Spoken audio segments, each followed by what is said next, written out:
साबणाचे तुकडे, काटकसर आणि ऑस्टेरिटी. घरातील काही गोष्टी या वापरून झाल्या की पूर्ण घर सफाई होईस्तोवर तशाच राहतात. कधी कधी काही आठवडे तर कधी काही महिने देखील. आज सकाळी आंघोळ करताना बाथरूम मध्ये काही साबणाचे तुकडे दिसले आणि मन मग थेट बालपणीच्या काळात गेलं.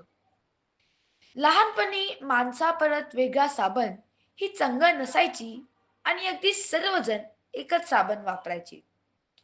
त्या काळी अनहायजेनिक असा काही प्रकार नव्हता आणि त्याबद्दल विशेष काही वाटायचं देखील नाही.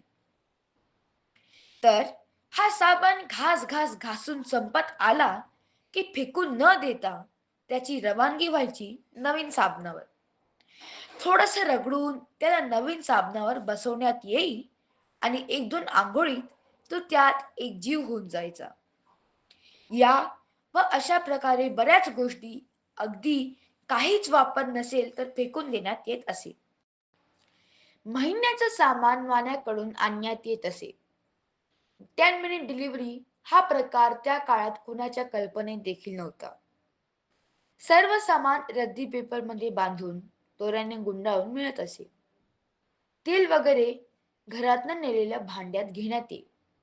मग घरी आल्यावर सर्व सामान वेगवेगळ्या डब्यात भरणी वगैरे मधून भरले जाई.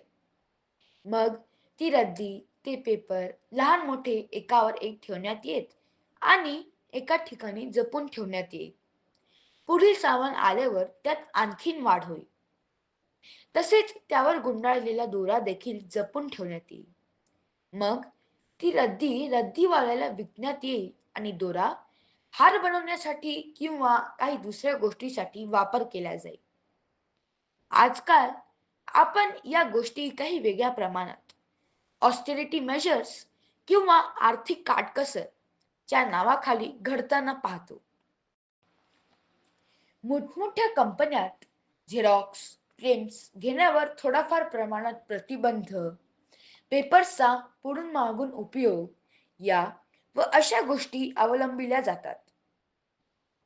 मला वाटते ऑस्टेरिटी आणि काटकसर या दोन वेगवेगळ्या गोष्टी आहेत. काटकसर ही लहानपणापासूनच संस्कारातून येते, तर ऑस्टेरिटी ही लादलेली जबरदस्तीची काटकसर असते. घरावर, कंपनीवर किंवा देशावर अति खर्चाचं ओझं होते त्यावेळेस मन मारून केलेली काटकसर म्हणजे ऑस्टेरिटी. तर तशी वेळच येऊ न देणं ही खरी काटकसर. खरंच साबणाचे तुकडे बरंच काही सांगून जातात.